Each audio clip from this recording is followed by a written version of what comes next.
Hi everyone, Sonia here, and you are watching Pouring with Sonia. So I've been taking requests of different techniques, color palettes, or different things people wanted me to try. And Kim Wallace from Acrylic Pouring for Fun said purples, black, and silver. So that's what I'm going to do today. So I have decided to do this in a Shealy Bloom style. I have some Artist Loft silver that I've mixed up here.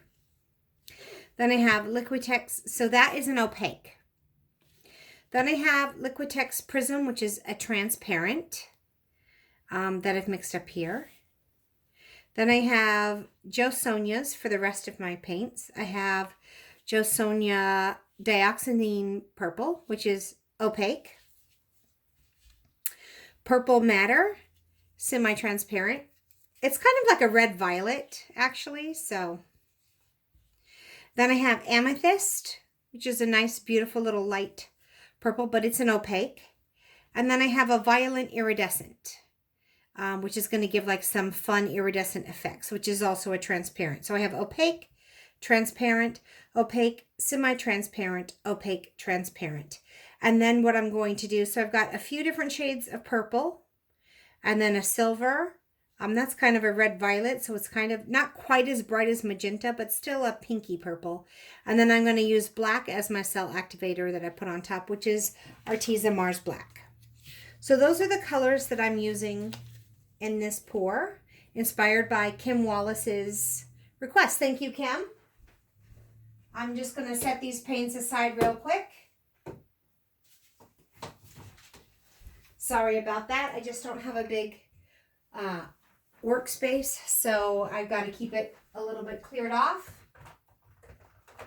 before I actually start painting. But I do like to show you everything that I've mixed up, the colors and such.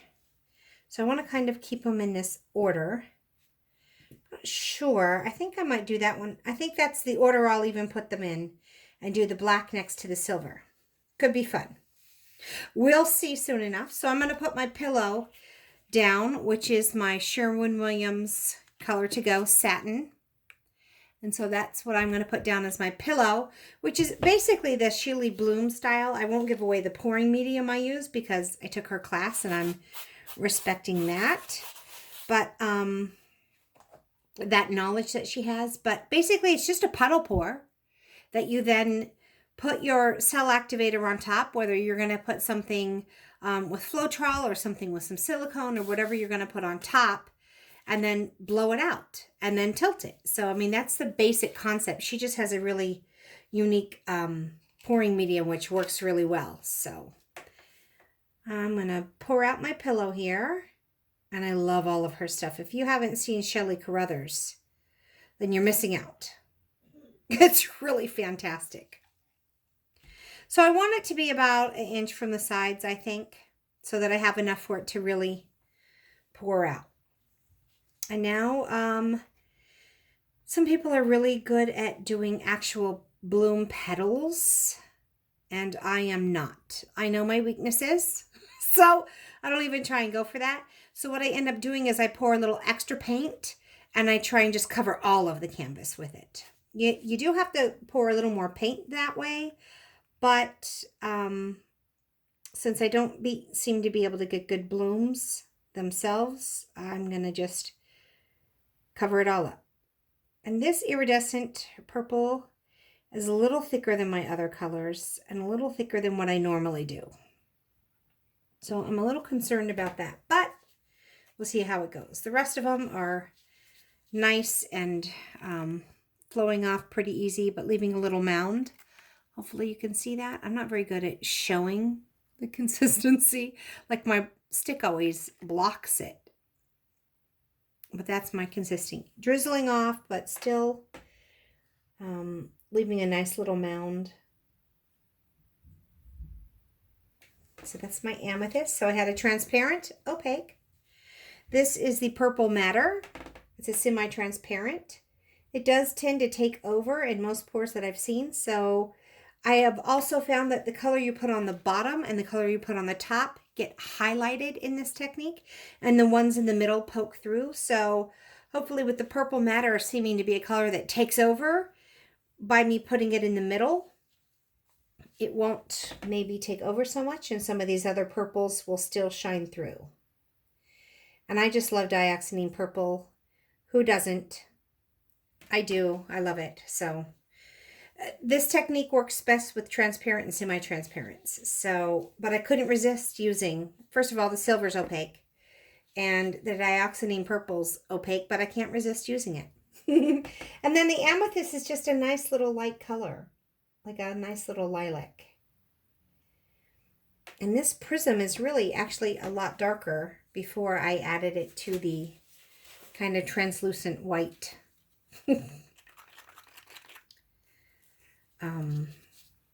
pouring medium.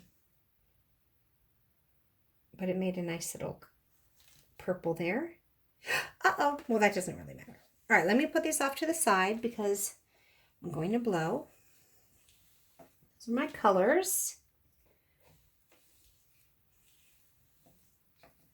Now I'm going to use my little, oops, I've got a little surge protector strip here that holds some of my cords, and I don't want it to tip over my paints or create a mess. So let me just get that up here a little bit. So the tool that I use to blow out my puddle that I'm going to use today is this Revlon. You can connect the hot air brushes, like rolling brushes, to it. Oops, did I just get that pink on there? No, that's been there.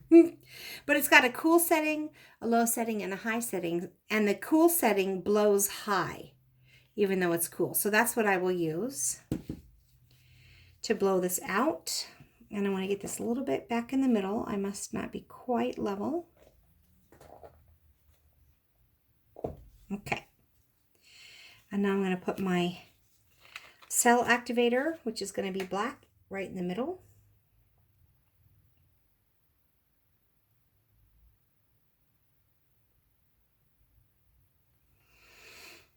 Okay. For my cell activator today, I'm using the Australian brand of the Floetrol. So I'm going to blow down and out.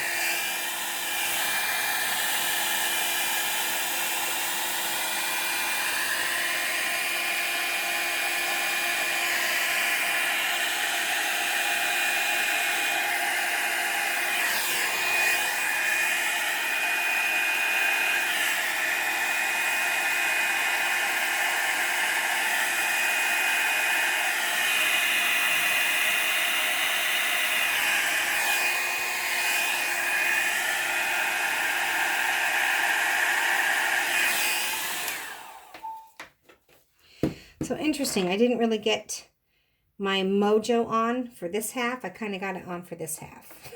So, I don't have many cells here. I'm actually okay with that because I like that kind of background there. Those are some pretty colors.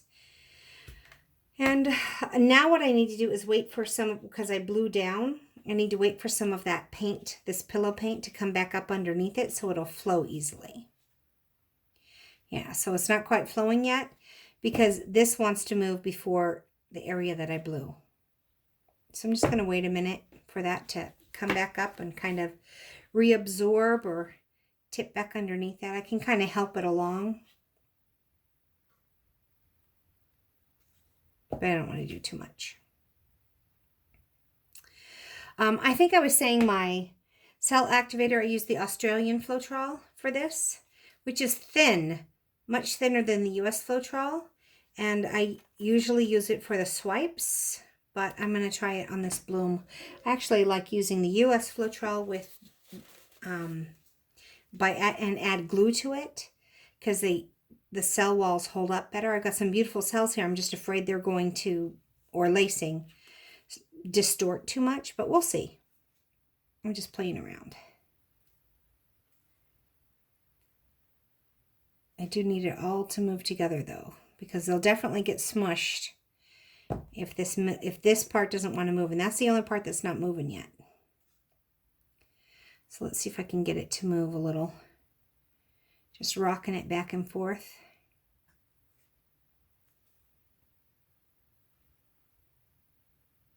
All right, it looks like it's starting to move now. See how it's all kind of moving together? So since it's all moving together, I'll start by tipping off over here. Let me just kind of help that over a little. I want some of the cells to catch on the side so that they'll stretch out, but I don't need to like get all of that over because I've got this right here over, which is kind of nice. We'll come back this way and let this stretch out. See that purple matter, that red violet? It still is really prominent, even though it's in the middle, and would typically get lost. But thankfully, I still have some of that dioxanine in there, which is nice. That really nice deep purple. Okay.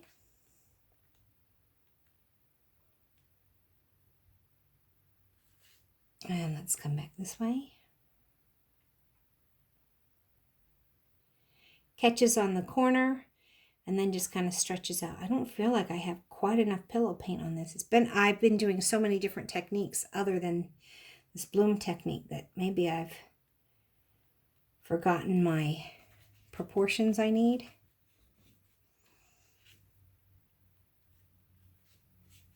Of that pillow paint because I feel like I didn't quite have enough, but I got a lot down here. It just seems like it's moving slow. But that's okay. I don't mind it moving slow. Just be patient and let the magic happen. Because the beauty of this technique is that these cells grab onto the sides and they just keep stretching and stretching and stretching and creating this really beautiful webbing and lacing. But it's really moving slow. I don't feel like I'm going to get much of that black down there. Maybe I should have tilted there first. I don't know what I don't know. Do kind of like that. That's not too bad. Just going to keep on keeping on. Since these are still kind of pretty, they seem to be stretching okay. So I'm going to just keep going and see if I can get a little bit of that black down there. Because I like it.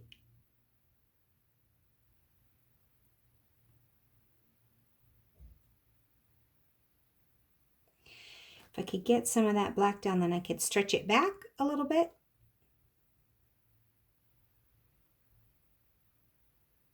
It's very slow going.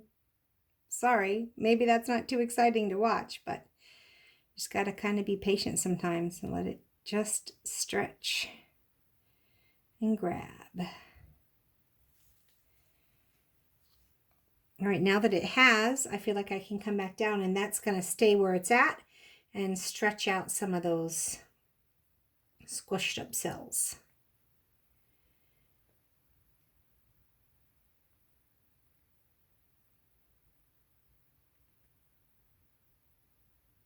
So the silver sitting on top, when it dries, I think it's going to be really nice. Because a lot of times those metallics will show their beauty once they're dried. I've got a lot of nice silver there though. I don't know why I like that. I think that's pretty nice. I actually kind of like the composition just like that, just tilting it back a little because I got some negative space here and here. Here, not in the corner, but right here, and then a little there. And I kind of like it. I like that. And I actually I like some of this streakiness in here. All right, let's bring you in for some of this. A close-up. Take my gloves off here. Just so happy I got a shipment of gloves today. Yay! Okay, so, let me turn off the light. So there's not that glare. So it almost looks more like pinks and silver and black, but hopefully this dark purple. I lost almost all of the amethyst, I think. A lot more of that white pillow showed through than I had envisioned. I thought about doing it on black, but then the purple with the black I thought would get too dark. Maybe I'll try this again on a black pillow. Let's do it. I still have some paints. I'm going to do it. Let's give it a go. But I really like this one too. So Kim Wallace, that one's for you, even though it looks like more more pinks and silver and black. I really did have three purples and one red violet and one iridescent. But I'm going to try it again with a black pillow and see the difference. And then I will post both and you can let me know which one you like better. But until then, thanks for watching. I'd love it if you gave it a thumbs up and would subscribe to my channel. This was just kind of a fun. I do like a lot of these cells in here are pretty fun and puffy. I've got some multicolored. Maybe I should have this on for a little bit just to stop the harsh shadow. Got some nice multicolored cells in there. Got some purple and that red violet there. So there's some nice ones. Some nice variation, and then it'll be interesting to see how it dries because I'll get all of that shimmer from the silver. So thanks again, and I'm going to try it on a black pillow. I'll be right back, but for you, it'll probably be another day. Thanks, everyone. Bye.